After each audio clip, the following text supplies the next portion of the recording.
Hello and welcome everybody. Today we'll be talking about everything you need to get a Laravel application up and running on AWS. After this tutorial, all you'll need to do is build the application. If you are interested in learning more about building a Laravel application, particularly with the newly released Laravel 8 and Livewire, leave me a message in the comments section below. I'm thinking about creating an open source project. If this is something that you would like to see built, then I can do a series on that as well. So today, in addition to using continuous integration and continuous deployment on Elastic Beanstalk, I will be connecting to the server via SSH, connecting, migrating, and backing up a database. We'll then host our logs on S3 via CloudWatch, set up an email address, register a domain that we have purchased from a third party, and add an SSL certificate and force HTTPS. That is a lot, but it should be everything that you could possibly need to run your Laravel application on AWS. Just a quick reminder, I will be showing you guys these access keys and passwords because they are examples. I will have already deleted them prior to you seeing this video, so they are completely worthless at that point.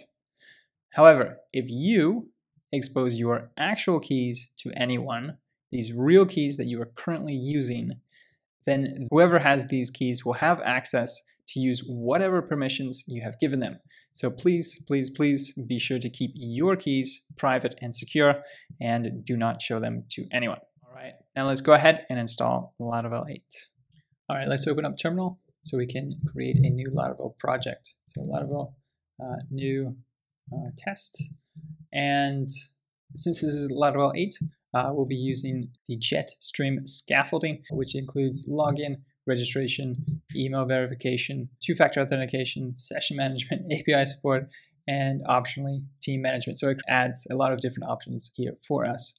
All right, so here we will be using Livewire. Do we want Teams? No.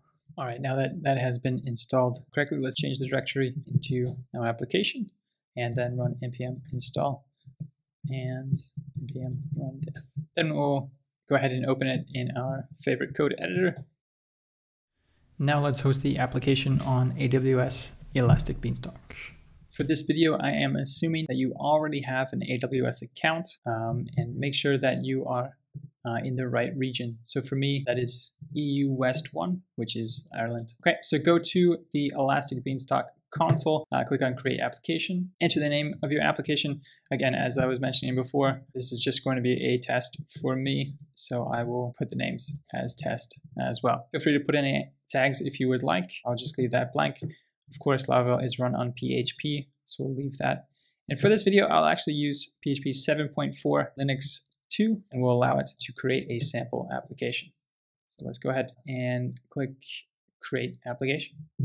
Now we will create our SSH keys. You'll need to go to the Identity and Access Management console. Let's go to Users, and then we'll click Add User here at the top, and we will create a user. All right, then we'll want the AWS Management Console access. Then click Next for permissions. Go to Attach Existing Policies Directly, and we will search for AWS CodeCommit power user. So we want this power user. We don't want full access. We want the power user. So next, yeah, go ahead. If you want to add tags, you can do that here. We won't need that for this example. We'll click Review, and then finally create user. All right, now let's go ahead and create the SSH key pair. You can follow this tutorial here. I'll put this full link in the comment section below. You can check it out yourself, but I'll just be following this information. All right, so now we'll have to go into the SSH folder. These are the instructions if you are on a Mac. Then you will run ssh-keygen. So you should enter the file name in here. Again, I'll keep it as test delete. I won't enter a passphrase in here. And the reason I won't is that if you do, then every time you push to the repository, you'll have to enter the passphrase again. If that's something that you want, then go ahead and do that. Otherwise, I'll just hit enter. All right, so I have a few SSH keys in this folder, and I do not want to show them to you. So let's just filter these results, and I will show you what has been added. All right, so you can see here that we have the test delete.pub. So this is our public key. This is our private key. So we will want to copy the contents of the public key, and we can simply do that with cat.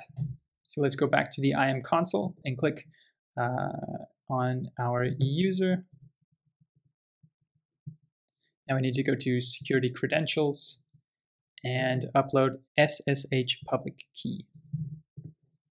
Paste in our public key and then upload it. All right, and there's one last thing that we need to do is copy this SSH key ID right here. And let's go back to our project. All right, so we'll have to change our configuration within the SSH folder on our computer. I'll just go ahead and use Vim. You can open this in any other text editor that you want. I'll just use Vim since it's easy enough. And if you're not familiar with Vim, in order to write anything in here, you have to hit I to go into insert mode. All right, and I have already copied this information here. So what I'm doing is saying for the host of git commits for anything at Amazon, AWS.com, the user will be this, that is the SSH key ID right here. And then our identity file, so what we will compare that to is in the SSH folder, and then test delete. And the test delete was the name of the private key. So now that we are still in insert mode, we'll have to hit escape, :WQ, so write and then quit, and then that has been saved. Finally, we need to change the mode of the config file to read and write, but only for the user in the SSH config. So let's do chmod 600 config. Now let's initialize a repository on CodeCommit. All right, so go to the CodeCommit console, click on create repository here at the top right, and then we'll enter our repository name. I'll go with the same theme that I've been using before. Feel free to write in a description, but we won't be needing that. Click create. Let's go up here to SSH. For me, I am on a Mac. And you can see here, this is actually what we've already done, right? We've created and registered the SSH public key, and then we have edited our local SSH configuration. So if you were lost in the last little bit, you can also copy this information from here. Note that you will have to change these two names. So here we have our endpoint, and actually this is the only thing that I wanted here. And now let's go back to VS Code. Let's start Git, so git init, git remote, add origin, and we'll paste in that point. Git add everything, git commit m initial commit, and then git push u origin master.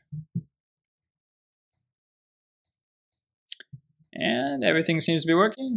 And if we refresh, all right, you can see our application is up and on there. And one thing maybe that we should note is that, let's just go to the gitignore file for a second. And so you can see that we have .env that is in gitignore for a good reason.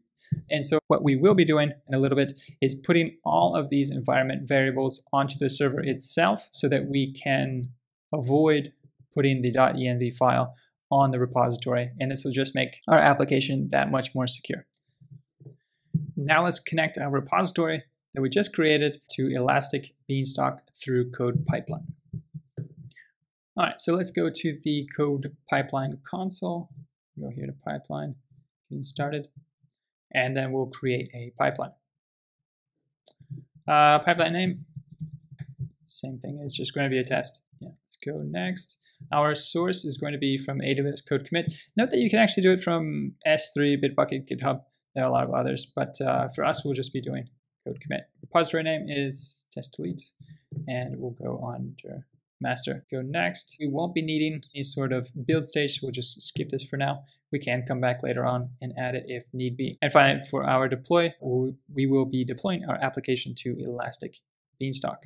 So let's find that. And actually, if you don't find your application name, make sure you have your region correct, because if I change this, well, then I have nothing here, right? So let me find Ireland again. There we go. All right, so that's all set up. Let's go next, and we can review everything here. Looks great. So let's create our pipeline. Now let's configure Elastic Beanstalk for our Laravel application. Okay, so go to the Elastic Beanstalk console, then here on the left-hand side, click on Configuration, and we'll have to click on Software. Under Document Root, since everything in Laravel is in the public folder, right, and so it's all in the public folder, we have this index that starts out right here. We'll have to change that. So we'll change the document root to public, and then we'll click Apply. Okay, now that that is done, you'll probably be thinking, well, why do I still have this error? I have this 500 server error, and that is because the .env file was not uploaded from the repository to the servers. Remember that anything that you are ignoring within the repository will not be put onto the server. So let's go back into configuration, back into software, edit, and what we'll have to do here is add some of our environment properties. The first thing being the app key. So we have our app key right up here. And then let's go ahead and save that. While that is saving, let's see where exactly this is used.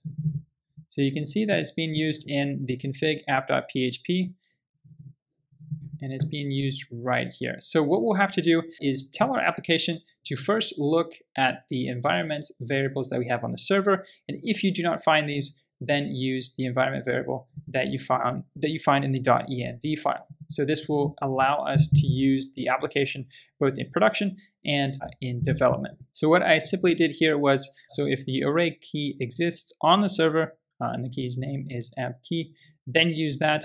Otherwise, use the app key from the environment. So let's go ahead and commit this to our repository. So git add all, git commit, and our message will be add server environment variable app key. I'll push that to the server. Now let's connect to AWS's relational database service. Within the Elastic Beanstalk console, go back to the configuration on the left-hand sidebar. Then let's go to the bottom to database down here, and we'll click edit. Here we'll leave it as the TB-T2 micro. For now, if you think your application will need more power, then of course you can change it as you wish. But remember that more power comes a higher bill. Then we'll have to go to, we'll insert our username and password. All right, make sure that your username and password are secure, and save this information .env file as we'll need that later. So we can go ahead and click apply. Yeah, note for some reason, okay, they wanted to start with a letter. I hated how they limit the username and password. I like to have my usernames and passwords to be very, very secure, but for some reason they limit special characters in the password, and you have to start the username with a letter, so just keep that in mind. All right, now let's try this out. So while that is configuring, let's just go ahead and save our username and password here in our .env file. That was my username. And here's my password. Would have rather something more secure than this, but well, that's what we got. That's done. Let's go back to the configuration and get the rest of the database information. So actually, we'll just click right here on the endpoint. Maybe one thing you need to remember here is that this endpoint, if you have several databases, if you have one, that's fine, but if you have several, just remember A3TN, A3TN. Okay, so is this one that we're looking at? Let's go in here. Okay, first things first, we have the endpoint. So let's go ahead and copy that. And the endpoint will actually be the DB host. And if we go back, we can see the port is 3306. And yeah, that's the same right here. In the database name is a little bit hard to find. I'll tell you the truth, it's always EBDB, as in Elastic Beanstalk Database.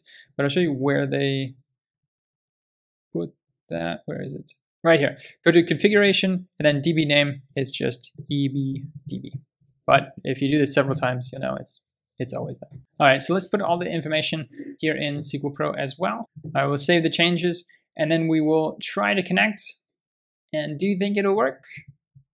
Well, we won't have to wait for this. I'll tell you the truth, it won't work. Okay, so be sure that the address is correct and that you have the necessary privileges, and that we do not have. So back here in the RDS console, we'll have to do, go back to connectivity and security, go down here to the security group rules. To be honest, you could click on either one of these, it'll bring you to the same place, but we'll want to change the inbound security group. So we'll just click on the top one. All right, so we have this selected. Let's go to actions and we'll edit the inbound rules. So you can see that it's only connected to Elastic Beanstalk, but what we want is to allow our IP to connect as well.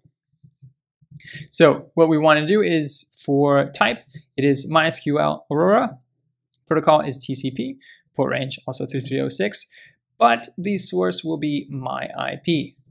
Also note that it has this -32, or rather /32 here at the end. All right, then for description, I always think it's good to add some sort of description. Note that it won't let you add any apostrophes, so this will be grammatically incorrect, which bothers me, but we'll just put it at that. We'll say bad sauce. All right, done. Save, and let's go back to SQL Pro and connect. And voila, we are in. Notice we haven't migrated anything, so not really much to see here. But let's go back into our code. All right, we're back in Visual Studio Code. Let's do PHP artisan migrate. So we can migrate the database. Now let's go back to SQL Pro, refresh it, and you can see, there we go. All right, and the last thing we need to do is go back here to Elastic Beanstalk and add our environment variables here to the configuration. So let's go here to software, click add it. All right, now that we have them all in there, let's go ahead and apply it. Then let's go back to the code and we'll have to change how we are looking for the environment variables here as well. So we'll have to go to config database. All right, so here in config database, we'll go down here to MySQL and change all of these so that it looks for the server's environment variables before it looks for the .env environment variables. Now that we have all of these in place, let's go ahead and push to Git. So git add, git commit, all right, we'll push that. So now that the pipeline has finished, let's go back to the environment. You can see the health is okay, so it should be up and working. And there we go. Now we have our application online. Now let's set up NGINX. So you may think everything is running smoothly, and if we go to the home page, it looks like it is. However, let's try to log in. And uh-oh. So we've got ourselves an error, but why? Well, we have a clue in here, and that is NGINX. Well, if you remember from my last video, Laravel comes set up out of the box with Apache, or rather it is set up for Apache. We can tell this because of the htaccess file in the public folder. And if you remember from my last video, Amazon's Linux 2 runs with NGINX. And so NGINX will not read this htaccess file. So what can we do? Your initial reaction is probably that we should SSH into the server and do our setup directly on the server. Trust me, I've done that. It's a bad idea. Why? Well, every time that the server reboots, or if we need to switch servers, then we lose this setup. So it will just be erased, leaving us with a broken application. Instead, we should write a script that will always run this configuration that we want, even if we need to reboot the server. Well, if you're wondering what code that is, you are in luck. I will actually just add this to a repo so that you can copy it if you want. But what we will need is a .platform folder, within that an NGINX folder, and then we have our NGINX configuration. And I'll need to give credit where credit is due. There was a decent sized post on Stack Overflow that went through a few different viewpoints on this topic. Again, check it out in the description below if you want more information about that. Then the last thing I wanted to talk about in this particular section is how extensions are set up. Here is a great outline how you should set them up in your project. Note that later on we will be adding the EB extensions right here that will be running our cron jobs. All right, so after we've pushed our changes to the repository, let's refresh. And well, it is working. You notice the styling is off. That's simply because there is a mixed content error, right? So we're trying to pull in our CSS, and well, Since it's hosted over HTTP, it will not be loaded. So that's maybe a smaller problem, and we'll fix that a little bit later on. But we can tell that our links rather are now working, and yeah, so we have everything set up in terms of NGINX. Now let's connect to CloudWatch. So because we're in the cloud, we could potentially have several servers going. In this case, the logs would be on each of these different servers, and that would be a complete mess to try to get all of that data at once. In addition to this, one of the benefits of the cloud is its flexibility. If we want a bigger server, we can just migrate to a bigger one. But in this case, we would lose that data that was stored on the server. In both cases, it's much better to put these logs on AWS so that no matter what happens to the server, we still have these logs. In order to do this, we'll need to install a package from our friend Max Banton called AWS CloudWatch Logs Handler. Let's go into terminal and pull this in. Then following the documentation, we'll need to create an IAM account with programmatic access and permissions to create a log group, create log stream, put log events, put retention policy, describe log streams, and describe log groups. So let's go to the IAM console, click on users, click add a user. Let's name our user, test, CloudWatch, delete. We'll give it programmatic access. Within permissions, let's go to attach existing policies directly. We will search for CloudWatch full access, select it, go to tags, add any tags if you want, otherwise go to next review. Yep. And this is what we want. Click create user. Here you'll be given an access key ID and a secret access key. Be sure to copy these and save them in your local .env file. I'll also change the region here. As for me, the default region should be EU West 1. Note that you will not be given a second chance to see this secret access. So if you lose it, you'll simply have to create another user. Now that is done. Now let's go back to AWS. Now that we have created a user with access to our logs, let's go back to our application and follow these instructions for Laravel. We'll first need to adjust our .env file. Here, instead of stack, we will use CloudWatch as our logging channel. Let's go to config logging.php. Here, we'll have to add the CloudWatch driver that we can see in the docs. I'll put it here at the bottom of the channels array. We can see here that there are two more environment variables. We have the CloudWatch log retention, which is usually set to 7 days. I set it to 30 days to just give us 1 month of logs. Then we have the CloudWatch log level. It's currently set at error, but I'll change that to info. Now let's create a factory class in app logging CloudWatch logger factory.php, and we'll simply copy in the boilerplate code that he has here as well. All right, note that the only thing that I changed here was the stream name. Okay, now that we have everything set up locally, let's try this out. So let's go to routesweb.php and let's add a log function to the index. Let's just say log info. Okay. Then let's start the local server and it should show us this in the logs. To see that, go to the CloudWatch console. Then go over here and click on log groups. We'll see that our Laravel local group there, this comes from the group name as it was defined in the CloudWatch logger factory. Then inside of it, we have the Laravel stream. This again was defined in the CloudWatch logger factory. And finally, we see our message. Great.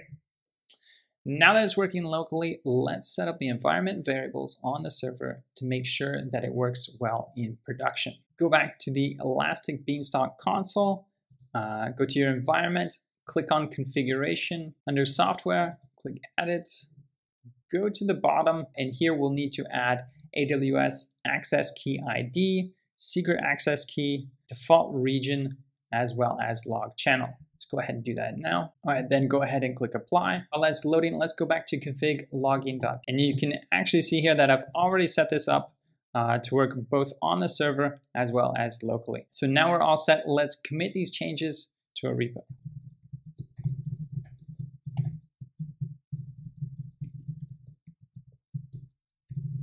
within the config login.php, make sure that the default is for the log channel on the server first. And if so, take that one. Otherwise, use env. All right, I'll go ahead and push these changes to the server. All right, and the last thing I forgot to mention, sorry about this, guys. Go to config app.php. And in here, we'll have to look for our server environment variables for the env, as well as debug. And maybe one thing I wanted to note for debug is that from the AWS environment variables, they are always a string. And if you didn't note, the string of false is actually true. So it took me a while to figure out why this was turning up true, but that is why, because it will end up passing you the string and not the Boolean. So here I just made it idiot proof. So if it is the string false, then return false, otherwise return true. And if it doesn't exist on the server, then take it from the .env file. Now, once you have put this within the app config file, then make sure you have this within the environment properties within your configuration. And remember, your debug in production should always be false. And in production, well, the environment is production. All right, so once you have done that, let's go back to our application and refresh. And then we'll go back to CloudWatch, and there we go. So we have Laravel production, so we can see that the logs are working in production as well. Now let's set up our domain name server. As you have probably already noticed, with Elastic Beanstalk, you kind of get a domain already. Well, kind of. It's just probably not the domain you want. So you can buy a domain from AWS itself or from another domain registrar.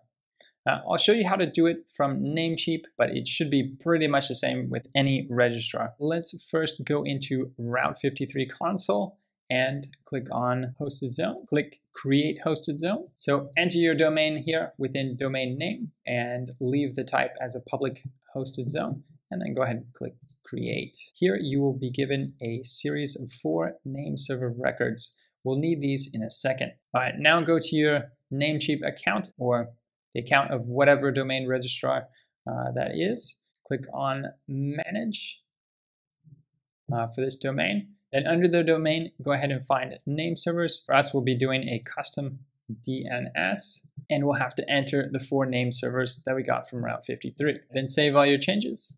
Now let's add an SSL certificate.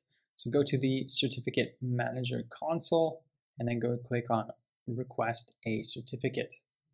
Select request public certificate, and here let's enter our domain name. And we can add a wildcard here as well. So imagine if I wanted www or any sort of subdomain, so we can have the asterisk followed by dots and then your domain name. So I'll just have asterisk.yeah.bike. Let's go ahead and click next. We'll select our DNS validation and click next. Feel free to add any tags if you want. I don't really need that. Click next. And then let's go ahead and confirm our request. So we have some information here we have the CNAMEs for our DNS configuration. All you really need to do is click on this little arrow here and click create record in Route 53 and create, and it will create it for you. So that's fast enough. This one as well, great. All right, and that's done. So, we could do this manually. We could copy this and put it back here into Route 53, but just by clicking on these buttons to create the record, you can see that this has come up. And in fact, these two are actually the same, so we just needed to do it once. All right, let's go ahead and click continue. All right, now that the certificate has been issued, let's go back to Elastic Beanstalk, go to configuration, and then under load balancer, click edit. And here at the top, under listeners, let's go ahead and add a listener. And here for the port, we'll add 443, which is the protocol for HTTPS. And it'll ask you for your certificates. And then we'll go ahead and click add. All right, then go ahead and click apply. Now that's done loading, let's go ahead and force the redirect. So we'll have to go up here to our EC2 console. In the left-hand sidebar, we'll click on load balancers. All right, so we'll click on our load balancer, go to the listeners tab, and then click view edit rules. All right, so when you go here, click on edit here on the top, and then edit here again. And so it's redirecting. Let me see if that's right. Yeah, we want to redirect it to HTTPS, the original host, 301 permanently. Yes, this is what we want. And that's actually what was there. All right, so remember this name. Maybe we'll go back here, copy the name of the load balancer, then go back to Route 53. Let's create a record set. This time it'll be an A record. We'll want to choose alias. And here it should actually be under the application load balancer. Here we go. Just pasted that one in. It'll be a simple routing. Let's go ahead and click create. I've waited a few minutes. Let's check it out now. And there we go. Now we have SSL certification here as well. We can see it's been issued by Amazon. Add an email address with Amazon's simple email service. First, go to the SES console and go here on the left and click on SMTP settings. Then what we'll do is copy the server name and the port into our .env file. In your .env file, note that the mail host was that server name, and the port is 587, which is the default port for SMTP. So we can go ahead and leave the mail mailer as SMTP. The mail encryption will be TLS. Back in the SES console, let's go ahead and click on Create My SMTP Credentials. For the IAM username, in my case, since this is all a test and I will delete this afterwards, I'll give myself a note and just call it SES test delete to make that exceedingly clear. And then I'll go ahead and click Create. At this point, be sure to click on Show User SMTP Security Credentials because you will need to save these. Note that the SMTP username is our mail username and the SMTP password is our mail password. For the from email address, let's go ahead and put it at maybe at me@yeah.bike, right? So it should have that same domain, and then a from name, maybe I'll just put my name here as well. Now we're back in the SES console. Go ahead and click domain. Make sure the domain from which you want to send the email is in that list. If it is not, click here to verify a domain. Go ahead and write in your domain here and make sure that generate DKIM settings is checked. Then click on verify this domain.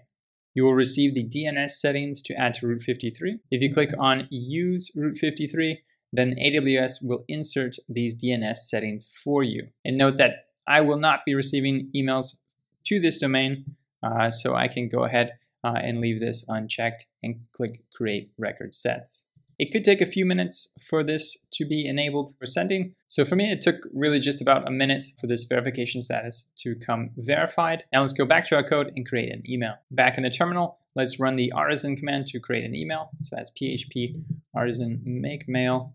I'll just call it test mail, since again, I will be deleting that later on. Then let's go in here into resources, views, and we'll create a mail view. So let's just call it mails test.belay.php. And here, I'll return a simple HTML and say, hey. Then let's go back to the mail class. It will be here with an app, mail, test mail. And let's go ahead and return this view. So it will be mails.test right here. All right, finally, let's throw an email into the router just to give this a test. And I'll go ahead and throw in a fake Mailinator email. If you're not familiar with Mailinator, it simply is a temporary email box that you can use. So here, actually, I won't need to bring in, I can bring in mail if I want, but as it is an alias, it has already been loaded into the service controller, so we don't actually need to do that, but I'll go ahead and do that here. And then make sure to load your test mail right here as well. And note that I'm using send just to send it out at the moment. In a production environment, I would more likely use queue since that would let the page load faster and it will just queue up the email to be sent out at a later time. So let's go ahead and save this and start up a local server. Now let's go to the index. You can see it's taking a while to load. That's because it was probably sending the email and writing a log. So let's go into Mailinator and check our email. If you've never used Mailinator, just go to mailinator.com and you can enter whatever email you want. And yep, you can see here is the email, right? So from me, test mail. And what does it say? All right, hey Brad. So we can see that it did in fact work, and it's coming from me at yeah.bike. So there we go. Now we have the email, well, at least locally. So now let's change the variables so that this will work online. So we're back in our environment within our project within Elastic Beanstalk. Again, let's go ahead and click on configuration. Here at the top, we have software. Let's edit that so we can edit our environment properties. Now that we have our environment variables here on the server, let's go ahead and click apply. Then back here in the config mail.php file, remember that we need to change our or how we are looking for these environment variables, right? So if it exists on the server, let's take it out from the server. If not, then let's take it from the local env file. So make sure you have all this set up, and then let's just go ahead and push that to git add, git commit, chore, set up email, git push. Actually, maybe one last thing that we'll do before we test this out, maybe we'll say, hey Brad, from production. All right, so when that has loaded, then let's go ahead and go back to yeah.bike, right? So our homepage, you can tell again, it took a little bit of time to load, so that probably sent out the email. Hopefully everything's good. Then let's go to Mailinator again. There we go. So hey Brad from production. Now let's back up our database on S3. Now that we have our database connected, let's set up a daily backup just in case we do something stupid. All right, so to help us create this safety net, we're going to have to use a package from our good friends over at Spazia called Laravel Backup. So right here, we have our Composer installation. So let's go back to our code, back to the terminal, and let's install this package. All right, I ran into an error here, and actually, I sometimes run into this, and I wanted to point this out. So I have a PHP fatal error, allowed memory size of whatever, bytes has been exhausted. And so apparently this package needs a lot of memory. Okay, fine. So to overwrite that, just in case you get this problem as well, just do composer underscore memory underscore limit equals -1. So -1 is essentially infinite. So just whatever. Composer, use the memory you want. Just give me this package. All right, so we'll go that. Then again, composer require Spazia Laravel backup. Now it should work. All right, now that that has been downloaded, let's go back and take a look at the instructions. And back in the instructions, we can see that we need to publish a config file. So let's go ahead and copy this command. Then back in the terminal, let's go ahead and publish this vendor file. All right, so we have everything running. Let's just try it out locally, see what we get. And actually, if you're wondering, what did this last command do? All I did was create this config file, this backup config file, and we'll go ahead and edit this in a second. But maybe before we do, let's just go ahead and try it out. So it's actually just PHP artisan backup run. And actually, before I run any sort of new command, maybe I'm not familiar with it, I'll use the help flag and then we can check it out from there. So it's normally just backup run, and then yeah, if you only want the database, then you can do only DB, or if you have the name of the database, and actually you can do multiple databases, you can do that. You can back up just the files, etc. But let's just try it out plain and see what we get. So PHP artisan backup run. Let's run that. All right, so what is it saying? It says it dumped database EBDB. Okay, so it connected to AWS. That's good. It zipped the files, but it's taking files and directories. We'll take a look at that later. And it put it on a disk named local. So where is that? That is within storage, app, Laravel, and then you see this zip file. Let's just go ahead and open that up, see what we have there. All right, so this is the file that we get. Let's go ahead and go inside, see what we have. All right, so we have this, the database dump right there. That is actually what we do want. I can see we have users, me, whatever. All right, so it's actually taking our whole, or making a copy of our entire project. Okay, maybe this is useful for some people. For us, it isn't, because we're always backing everything up on Git. I don't really see the use of this. Perhaps for somebody else this is useful, but for us it is not. So what I will do instead is do only DB. Let's try that again. and see if we can just get the database. So we'll do PHP artisan backup run. This time the only DB flag, and let's see what that does. So yeah, it dumped ebdb. That's what we wanted. And then it has a zip file. All right, so this is maybe the most important reason. So if you look at beforehand, it was 1.79 megabytes, which isn't too much, but remember this is a pretty much boilerplate project. So there's really nothing on it. This can grow in size, and imagine if we do this every day, then our expenses on S3, while they are cheap in general, this can grow kind of out of control. Whereas if we're just doing the database dumping, it is a lot lighter. So we just have 115 kilobytes, not too bad. And let's go ahead and take a look at that zip file as well. All right, so let's check out that zip file. And as you can see, it's just the database dump. And right here, you have the SQL dump. All right, so the next package we have to install is this fly system AWS S3. So let's go ahead, copy this, and just go ahead and download that. And this package is to connect to S3. And the reason we want to do that is that imagine if we have all of these files, so the database backups on EC2, so on our server and not on S3. Well, then if something happens to our server, then we have just lost all of our backups. So it's a good idea to store them separately. In this case, we'll save it on S3. And so this package will help us with that. And we can see we ran into the same problem as we had before. So we'll just do composer memory limit equals -1. And then we'll just run it again. All right, so we've downloaded that package. Let's go back to the IAM console. We'll need to create a user that has access to S3. So we can actually use the same user that we created for SES just a second ago. We'll just have to add some permissions. So click on permissions, then go to attach existing policies directly. And we'll search for Amazon S3 full access. There you go. First one at the top, make sure to check that. Then click review, add permissions. And there we go. So we have access to it.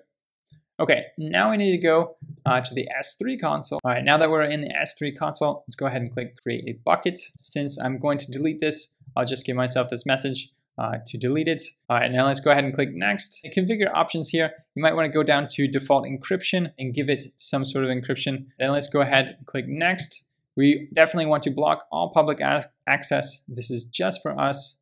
Don't want anybody else to read this at all because it may have sensitive information on there. All right, let's go ahead and click next.